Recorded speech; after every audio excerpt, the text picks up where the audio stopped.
नमस्कार, एक न्यूज़ 24 देख रहे हैं आप और मैं हूं आपके साथ सितेश सिंह। आपको बता दें कि चौकीदार दफादार मामले को लेकर लगातार चौकीदार दफादार भाइयों द्वारा पटना के सड़कों पे कई बार आंदोलन किया गया, लेकिन नतीजा ये निकला कि अभी तक उनके हित में कोई भी सकारात्मक परिणाम नहीं देखा गया। चिराग पासवान ने भी इस पर बाकायदे उन्होंने टिप्पणी की, उन्होंने कहा और आश्वासन भी दिया था कि उनके हित के लिए और उनकी आवाज़ बनेंगे।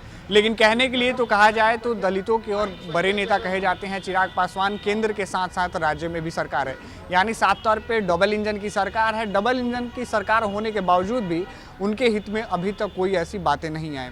इस मामले में जीतन राम मांझी भी, पशुपति पारस भी, तमाम नेताओं ने अपनी मौजूदगी दिखाई, लेकिन अभी तक इस पर कोई भी एक्शन नहीं हुआ। इन्हीं तमाम मुद्दों को लेकर हमारे साथ बातचीत करने के लिए बीजेपी प्रवक्ता आशीष तिवारी जी हैं। सर, क्या कुछ कहिएगा इस मामले को लेकर? देखिए, मैं किसी राज्य का नाम नहीं लूँगा, लेकिन इतना ज़रूर कहूँगा कि भारत के जितने राज्य हैं पिछले 10 वर्षों में आप उठा के देखिएगा, सबसे ज़्यादा पुलिसकर्मियों की नियुक्ति बिहार में हुई है। हमारी सरकार ने दारोगा सिपाही की जिस स्तर पर बहाली की, उस स्तर पर बहाली हिंदुस्तान के किसी राज्य में नहीं हुई है 10 वर्षों में। महिलाओं की भागीदारी भी सब देख ही रहे हैं कि बड़ी संख्या में महिला दारोगा और सिपाही हैं हमारे पास। भारत में सर्वाधिक महिला सिपाही और दारोगा बिहार में है। तो बिहार पुलिस को बेहतर बनाने के तमाम प्रयास हम लगातार कर रहे हैं। चौकीदार, दफादार और इस तरह के अन्य जो पद हैं, इनकी समीक्षा की जा रही है। बीट पुलिसिंग की कितनी ज़रूरत है, बीट पुलिसिंग कैसे होगी, क्या चौकीदार बीट पुलिसिंग में चौकीदार की व्यवस्था सफल रही, नहीं रही, ये सब समीक्षा के बाद बात साफ होगी। और लोकतंत्र में जब राजा का बेटा राजा नहीं हो सकता, तो ये व्यवस्था भी ठीक नहीं है कि चौकीदार का बेटा ही चौकीदार हो। ये राजतंत्र नहीं है। हमें नए लोगों को अवसर देना होगा, नए लोगों को मौका देना होगा। किसी भी सरकारी पद को पारिवारिक पद नहीं बनाया जा सकता कि एक ही परिवार के लोग होते रहें।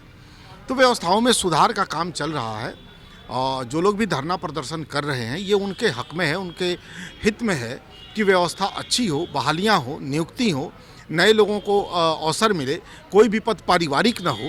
तो ये राष्ट्रहित में ये सारे फैसले हैं। मुझे लगता है कि इसका विरोध करना ठीक नहीं है। पशुपति पारस भी अभी कुछ ही दिन पहले महज पटना के गर्दनी बाग में गए और चौकीदार दफादार मामले को लेकर उन्होंने एक महत्वपूर्ण कदम उठाया। उन्होंने कहा कि ये महाआंदोलन सिर्फ एक दिन के लिए नहीं है, सरकार अगर बातें नहीं मानेगी तो ऐसे लगातार आंदोलन होते रहेंगे।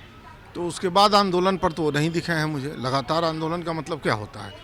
एक दिन जाके बयान देना। वो वरिष्ठ नेता हैं, बड़े नेता हैं, केंद्र में मंत्री रहे हैं। अगर किसी आंदोलन का समर्थन कर रहे हैं तो आंदोलन पर बैठे लोगों की भी अपेक्षा होगी कि वो लगातार उनका साथ देंगे। लेकिन मुझे लगता है कि वो भी इन बातों को समझ रहे हैं कि कोई भी पद जो है पारिवारिक नहीं होना चाहिए। वो भी इन बातों को समझ रहे हैं कि बिहार में पुलिसिंग लगातार बेहतर हो रही है, तो इसलिए शायद वो उसके बाद वो वहाँ नहीं गए। हमें देखिए, हमें धरना प्रदर्शन पर बैठे लोगों से कोई शिकायत नहीं है। हम बस ये कह रहे हैं कि कोई भी व्यवस्था, सरकारी नौकरी की व्यवस्था खानदानी नहीं हो सकती कि हमारे बाबा जी हाई स्कूल में हेडमास्टर थे तो हमारे पिताजी भी हो जाएं, हम भी हो जाएं। ऐसा कहीं होता है? होना भी चाहिए क्या? नहीं होना चाहिए।